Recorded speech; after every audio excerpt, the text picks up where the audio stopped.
하나님께서는 새 역사를 창조해 가실 때 언제나 주의 몸된 교회와 성도들을 통해서 이루어 가신다고 말씀했습니다.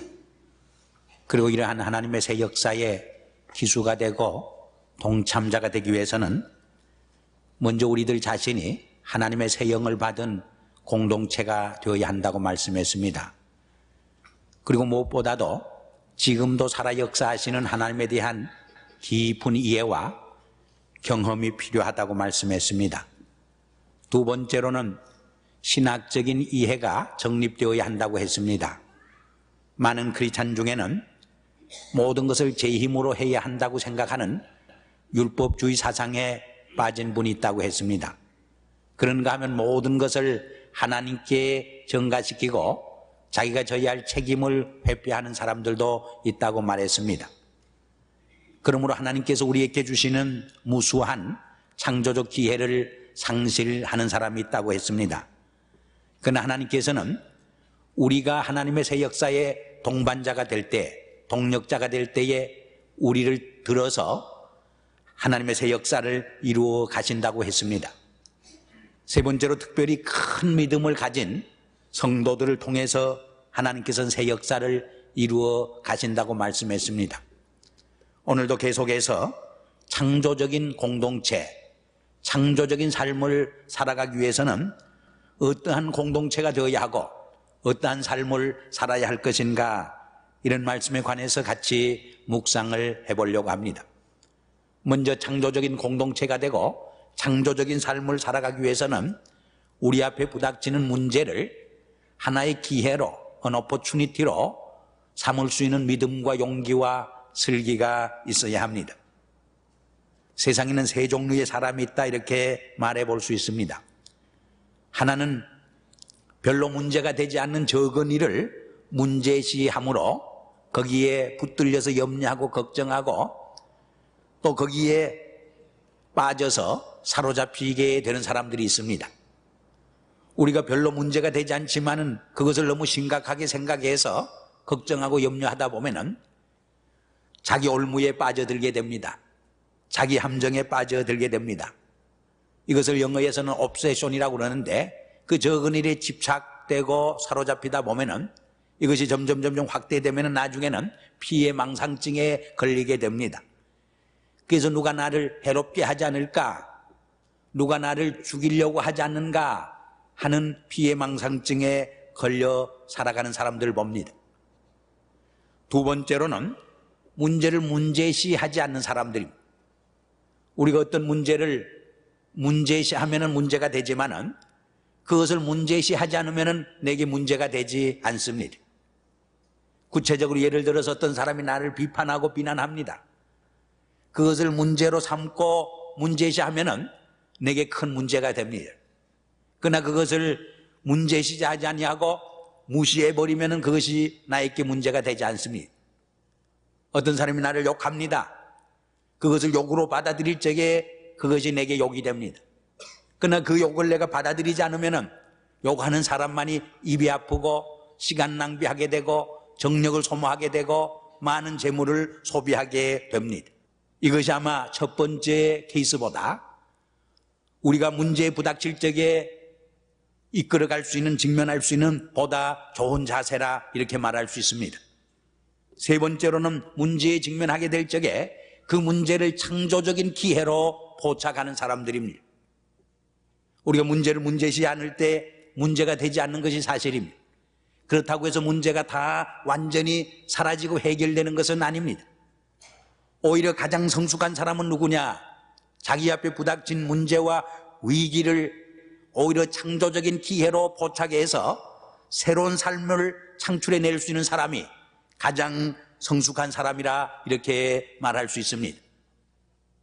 새로운 역사를 창출할 수 있는 사람은 바로 자기 앞에 부닥치는 위기와 문제를 오히려 창조적인 기회로 붙들 수 있는 사람이라, 이렇게 말할 수 있습니다.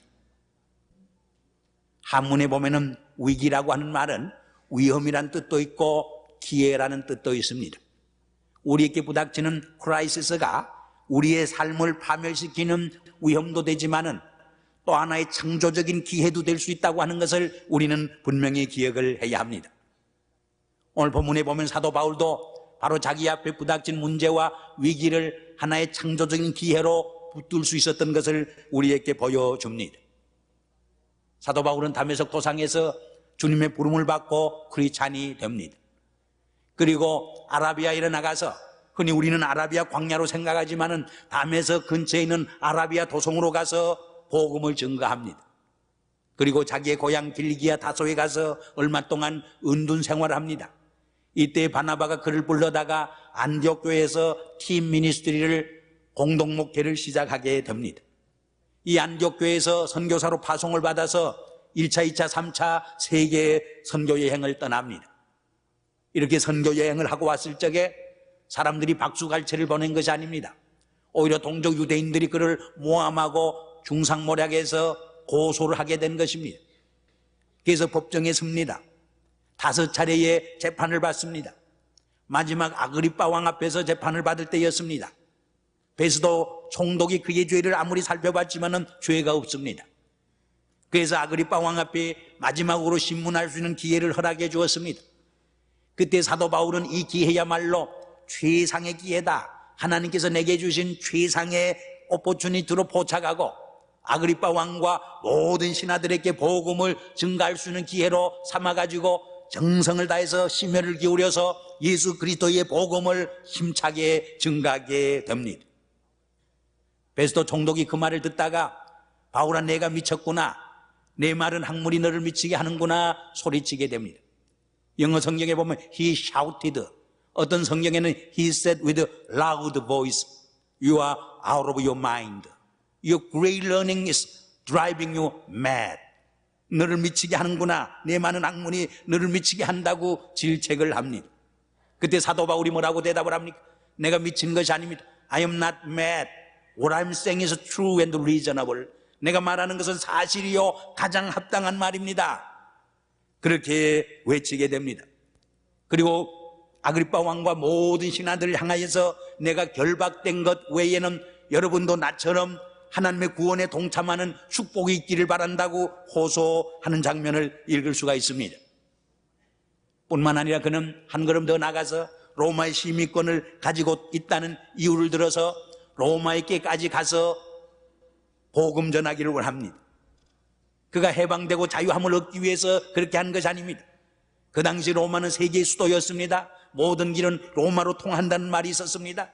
이 로마를 복음할 적에 온 세계를 복음할 수 있다고 하는 큰 비전을 가지고 로마에 가기를 원했던 것입니다. 그가 로마에 가서 재판을 받는 것은 결국 복음이 재판을 받는 것을 의미하는데, 복음이 재판을 받는다는 것이 구체적으로 무엇을 의미합니까? 로마의 황제와 대신들이 복음을 접할 수 있는 기회를 마련해 주는 것이고, 그 복음을 이해하기 위해서 그 글을 읽을 수밖에 없는 하나의 챌린지를 주는 기회가 될 수 있다는 것을 사도 바울은 알고 있었기 때문입니다. 이러한 문제를 오히려 창조적인 기회로 삼을 수 있었던 사도 바울에 의해서 몇백 년 후에는 로마 제국까지 복음화하는 놀라운 복음의 승리가 이루어지는 것을 우리는 볼 수 있습니다.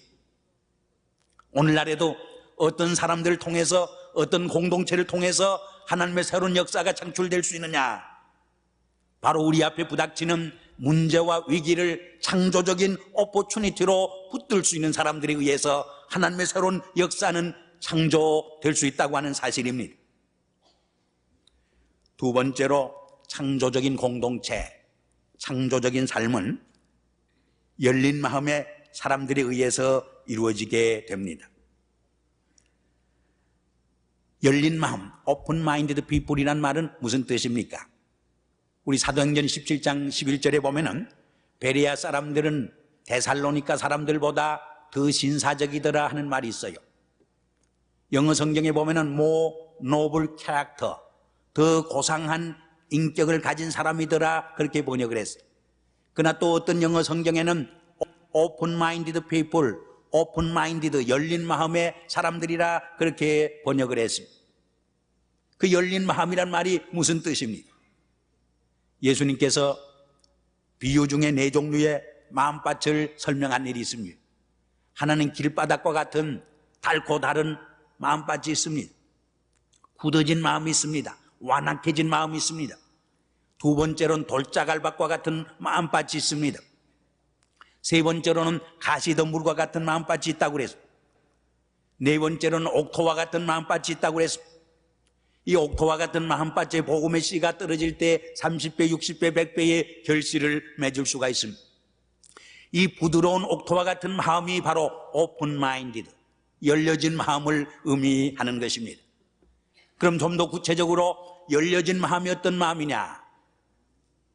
과거의 전통이나 자기의 편견이나 선입관이나 고정관념에 사로잡혀 있지 아니하고 거기서 해방되어 있는 개방적인 마음, 닫혀진 마음이 아니라 열려진 마음의 사람을 의미하는 것입니다. 사람들은 새 것에 대한 바람이 있습니다. 그래서 새 것을 좋아합니다. 그러면서도 새 것에 대한 불안과 저항감이 있습니다. 특별히 우리 이민사회에 보면은 많은 이민자들과 이민 크리스찬들 중에서도 자기의 시큐리티가 흔들리니까 새 것에 대해서 저항하는 사람들이 많이 있습니다. 그래서 전통을 부여잡고 자기의 고정관념에 매여 있는 사람들이 있습니다. 그러나 이런 전통과 자기의 편견과 선입관과 고정관념에 너무 사로잡혀 있으면 앞을 바라보지 못하게 됩니다. 그런 사람을 통해서 새로운 역사가 창출될 수 없는 것입니다. 사도 바울이나 예수님은 그 당시 상황에서 전통에 챌린지한 도전한 사람들이었어요. 그러므로 많은 핍박도 받고 오해도 받았습니다. 새 길을 개척하기 위해서는 늘 박수갈채만 받을 수 없는 것입니다. 오히려 많은 박해와 오해와 핍박을 받을 수 있다고 하는 것을 기억해야 합니다. 그러한 고난과 시련을 통해서 새로운 삶이 창출될 수 있고 새로운 역사가 생겨날 수 있음을 우리는 기억할 필요가 있습니다. 하나님의 말씀은 1.1핵이라도 변함이 없습니다. 그러나 이 하나님의 말씀을 전달하고 조명하고 해석하는 방법은 시대마다 바뀌어질 수밖에 없는 것입니다. 오히려 바뀌어질 적에 오늘의 상황에서 이 말씀이 구체적으로 무엇을 의미하는가를 바로 이해할 수 있고 깨달을 수 있게 된다는 사실을 명심해야 합니다. 두 번째로 열린 마음은 소극적이고 부정적인 생각이 아니라 긍정적이고 적극적인 생각을 말합니다. 어떤 이들은 항상 부정적이고 소극적인 생각에 사로잡혀 있습니다. 그런가 하면 꼭 같은 사건을 바라보지만은 어떤 사람들은 긍정적이고 적극적인 생각을 합니다. 하나님의 새 일은 어떤 사람에 의해서 창출되느냐? 새로운 역사가 어떤 사람들에 의해서 창조되느냐? 바로 긍정적이고 적극적인 생각을 하는 사람들에 의해서 창출되는 것입니다. 하늘이 무너지는 막다른 골목에 부딪혀도 자, 용기를 가지고 한번 해봅시다. 그럴 적에 또 하나의 새로운 창문이 열리게 되는 것을 우리는 신앙생활에서 수없이 경험할 수 있게 되는 것입니다. 막다른 골목에서도 새로운 길이 있음을 경험할 수 있는 사람이 누구냐? 모든 일에 부정적인 생각을 하는 들이 아니라 긍정적이고 적극적인 생각을 하는 사람들에 의해서 이러한 기적이 일어나게 되는 것을 우리는 볼 수 있습니다. 결국 문제가 창조적인 기회로 바뀌어지는 기적을 맛볼 수 있는 사람이 누군가? 모든 일에 긍정적이고 적극적인 사고를 하는 사람들에게 문제가 오히려 창조적인 기회로 바뀌는 기적이 일어난다는 것을 우리는 명심해야 합니다. 오늘 본문에도 보세요. 사도 바울이 죄수로 끌려가 있습니다. 생각만 해도 초라한 기막힌 상황인데 오히려 사도 바울은 자기가 죄수라는 사실을 잊어버리고 오히려 긍정적으로 적극적인 생각을 하면서 이 기회야말로 하나님께서 내게 주신 최상의 기회다 생각하고 하나님의 말씀을 대언하는 예언자로서 당당한 위세를 가지고 아그리빠 왕과 그 신하들에게 복음을 열심히 증거하는 전도의 기회로 삼았던 것을 봅니다. 바로 이러한 삶을 통해서 새로운 역사가 창출되고 새로운 기적이 일어날 수 있다고 하는 것을 우리는 명심해야 합니다. 세 번째로 열린 마음을 가진 사람은 누구냐? 미숙한 생각을 가진 사람들이 아니라 성숙한 생각을 하는 사람들입니다. 미숙한 사람은 늘 자기중심적입니다. 자기 이기심에 사로잡혀 있습니다. 그래서 다른 사람이 잘 되고 성공하는 것을 시기하고 질투합니다. 자기 하나밖에 모릅니다. 이런 사람을 통해서 새로운 역사는 생겨나지 않습니다. 그러나 성숙한 사람이 누굽니까? 다른 사람을 사랑하고 다른 사람을 섬기고 다른 사람을 위해서 봉사하고 헌신하는 삶을 통해서 오히려 삶의 기쁨과 보람을 느끼고 오히려 삶의 가치관을 거기서 찾을 수 있는 사람들입니다. 하나님의 새로운 역사는 어떤 사람들에 의해서 일어나느냐? 바로 이러한 성숙한 사람들에 의해서 하나님의 위대한 창조적 사건이 이 땅에 일어나게 되는 것을 우리는 부인할 수 없게 됩니다. 아마 그런 사람 중에 하나가 윌리엄 콜게이트라 그렇게 생각합니다. 이 윌리엄 콜게이트는 20살 때까지 아주 가난한 가난뱅이로서 양초 공장에 직공 생활을 했습니다. 그러나 하도 믿음이 좋고 성실하니까 얼마의 자본을 모아서 자기 사업을 시작할 수 있게 되었습니다. 그래서 목사님을 찾아가서 상담을 했습니다. 그 목사님이 그렇게 조언을 했습니다. 50%의 주식은 하나님께 바쳐서 하나님의 선교 사업과 사회 사업과 이웃을 위해서 봉사하고 기여할 수 있는 기업가가 되라고 축복해 주었습니다. 너무 순진한 그는 그대로 순종했습니다. 그래서 열심히 일을 했더니 양초 공장과 비누 공장이 얼마나 사업이 잘 됐는지 날마다 번성해 갔습니다. 뉴욕에서 최초로 미국에서 손님들에게 배달하는 서비스를 시작한 것이 바로 윌리엄 콜게이트였습니다. 1820년에는 콜게이트라고 하는 치약을 만들어서 미국 사회에 선풍을 불러일으켰습니다. 그래서 미국의 성서공회를 돕고 신학교를 도왔습니다. 한 걸음 더 나가서 콜게이트 유니버시티 대학을 세워가지고 많은 인물과 인재를 양성하기 시작을 했습니다. 그를 통해서 수많은 인물이 인재가 양성될 수 있었습니다. 그것은 자기 하나만을 생각하는 미숙한 삶이 아니라 다른 사람을 섬기고 인물을 키우는 거기에서 삶의 기쁨과 보람을 느낄 수 있었던 그의 성숙한 삶을 통해서 그러한 위대한 사건이 일어날 수 있었던 것을 우리는 기억을 해야 합니다. 사랑하는 성도 여러분, 오늘 우리가 이 땅에서 살아가야 할 삶의 목표가 어디에 있습니까?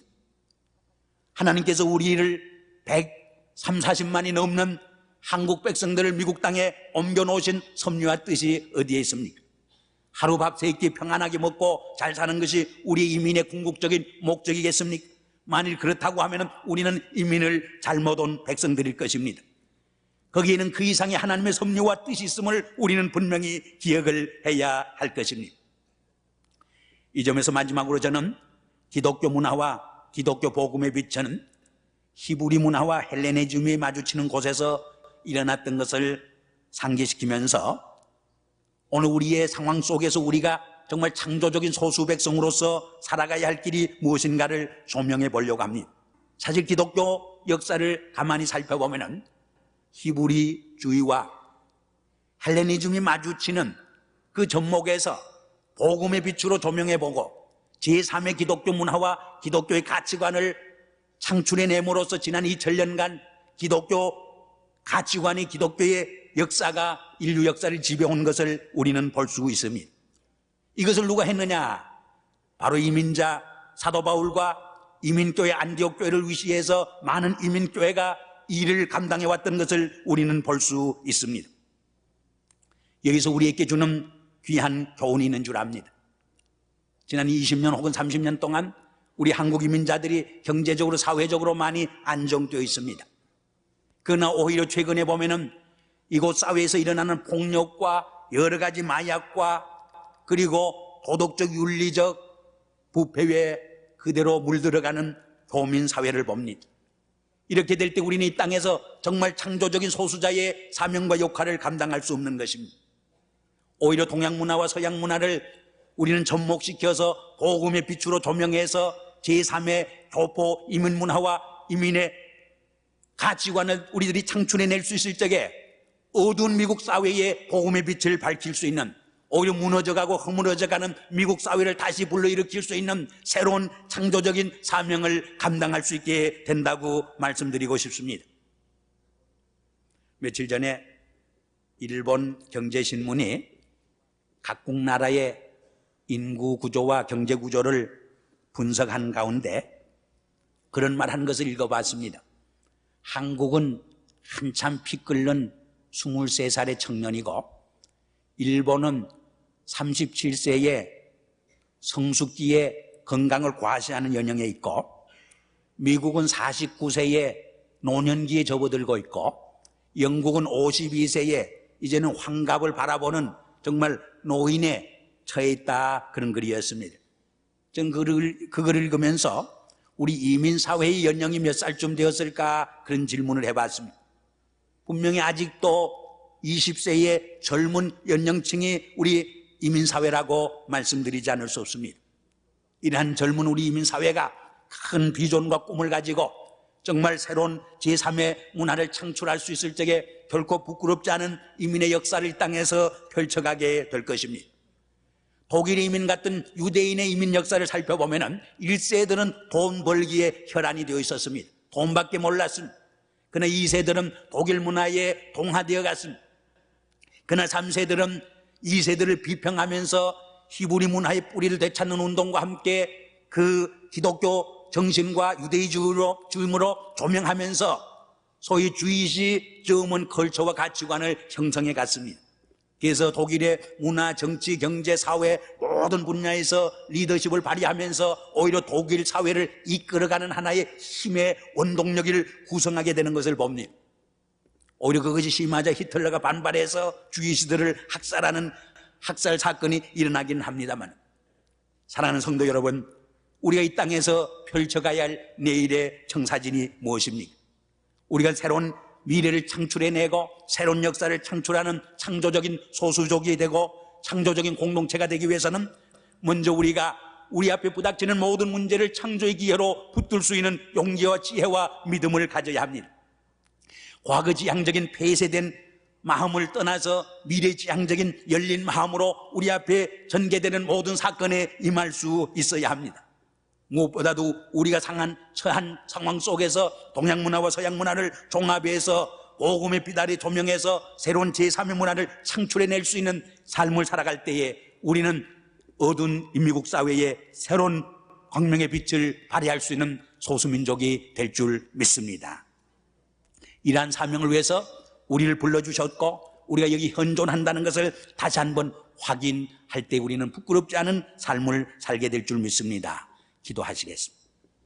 아버지 하나님, 하나님께서 지난 20, 30년 동안에 130만 명이라고 하는 많은 한국 백성들을 이 땅에 불러주시면 하나님께서 우리를 통해서 이루시고자 하는 섭리와 뜻이 있는 줄 압니다. 이러한 하나님의 부름에 응할 수 있는 저희들이 되게 해주시고 우리를 통해서 하나님의 새로운 역사가 이 땅에 창출될 수 있도록 책임적인 크리스찬이 될 수 있도록 성령으로 우리를 질책해 주시고 성령으로 우리를 감동시켜 주시고 성령으로 우리를 이끌어 주시옵소서. 예수 그리스도 이름으로 감사하며 기도드리옵나이다. 아멘.